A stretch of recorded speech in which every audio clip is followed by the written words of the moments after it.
There is something that changes everything for a man once he truly grasps it. Not his status, not his appearance, not the energy he carries into a room. What actually determines whether a man keeps getting hurt by the same situations over and over is whether he understands the internal world a woman operates from.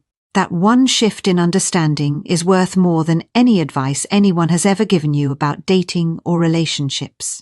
You have probably lived this. A woman who was fully yours yesterday, certain, warm, present, becomes someone unrecognizable today. Nothing happened. No argument you can point to. No moment you can trace it back to. She just changed. And you are left in that familiar silence trying to reconstruct something you cannot find the pieces of. That experience does not mean you failed. It means nobody ever explained to you what you were actually dealing with. This is wisdom and lace. I am Grace. Every week on this channel, I bring men the kind of honest, psychologically grounded perspective that most women will never offer you directly. The gap between what women say and what they actually respond to. The difference between what drives behavior and what gets used to justify it. If this is your first time here, subscribe now and hit the notification bell. This is a conversation worth staying close to. What follows are 5 things that will permanently alter how you read women and the situations they create around you. Not so you become cynical, so you become clear. The first thing to understand is that a woman's emotional state is not a filter she applies to reality. It is her reality, entirely, in that moment. Men are generally wired to hold their ground in facts, what was said, what was agreed, what the evidence supports. A woman holds her ground in what she feels. And here is where men consistently get caught out. Those feelings are not stable. They move, they shift without external cause and without prior notice. She can be deeply connected to you at one point in the day and genuinely unreachable a few hours later. Not as a strategy, not as punishment. Her internal landscape simply moved and took her experience of everything with it. Where a man loses himself is in trying to hold her to a previous version of her feeling, bringing up what she said, pointing to what she promised, asking her to be who she was an hour ago. That approach leads nowhere. Because the woman you are addressing in that moment is not the same one who made those statements. The feeling that produced them has already passed. A man who understands this stops chasing emotional consistency and starts watching behavioral consistency instead. What does she do repeatedly over time? That is where the actual truth of a person lives. If what she says and what she does keep pulling in opposite directions, the distance you need is not a punishment. It is a reasonable response to a clear pattern. The second thing is about the way women assess men without always being conscious that they are doing it. There is something instinctive in a woman that needs to know whether the man she is with can hold himself together when circumstances apply pressure. Not through a formal evaluation, through moments. Through the small and large situations that reveal whether a man's sense of himself is internally anchored or dependent on external conditions. She needs to feel that he will not collapse when things get difficult, that his composure is not a performance that disappears when she stops cooperating with it. When a man meets that pressure with anxiety, with over-explanation, with a need for her reassurance, something fundamental shifts in how she experiences him. The groundedness she was looking for is not there. And she knows it immediately, even if she cannot articulate why. But when a man stays level, when his internal footing does not move because her mood moved, she registers that in a way that goes far deeper than attraction. She registers it as safety. And that is something a man cannot manufacture. He either has it or he builds it in himself.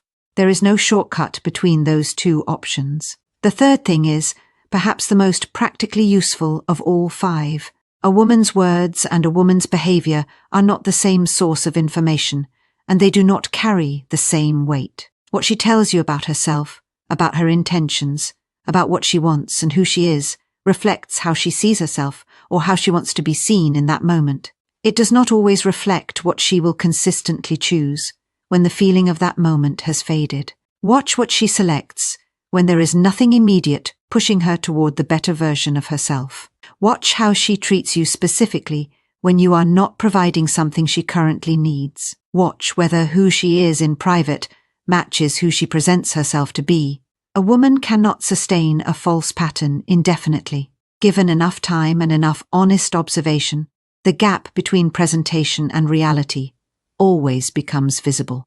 Stop collecting her words as evidence of who she is. Collect her choices instead. The fourth thing is where a man's real influence in a dynamic with a woman either exists or it does not. It has nothing to do with how much he has done for her, how much he has given, or how clearly he can articulate his own value. None of that moves a woman the way men assume it will. What creates genuine weight in a dynamic, what makes a man someone a woman cannot easily rationalize walking away from, is the ability to be fully present in her emotional world without being governed by it. When she behaves poorly, he withdraws without drama. When a boundary is crossed, he becomes quieter, not more reactive. Not as a tactic, because he genuinely understands that his response in those moments either confirms his solidity or dismantles it. A man who cannot be baited, who does not need to win the moment loudly, who holds his position without aggression, is a man whose presence means something, and meaning something is not the same as being convenient. Convenient men get replaced. Men who mean something do not get forgotten. The fifth thing is the foundation that makes the other four possible. A man whose internal state is genuinely his own cannot be manipulated through it. The version of a man that is most vulnerable is not the one who feels deeply. It is the one whose sense of himself rises and falls based on how a particular woman is responding to him at any given time. That dependency is the precise point of entry for every form of emotional manipulation a man will ever experience. When his worth feels contingent on her warmth, her withdrawal becomes a weapon, whether she intends it as one or not. Emotional discipline is not the absence of feeling. It is the refusal to be directed by feeling in moments that require clarity. Rejection does not revise who he is. Poor treatment does not pull him out of his own character. He remains recognizable to himself, regardless of what is being directed at him. That version of a man is not just harder to manipulate. He is genuinely easier for a woman of real substance to trust. Here is where I want to leave you. The women who are genuinely worth your time are not running strategies against you. They are looking for something real and testing whether you are actually it.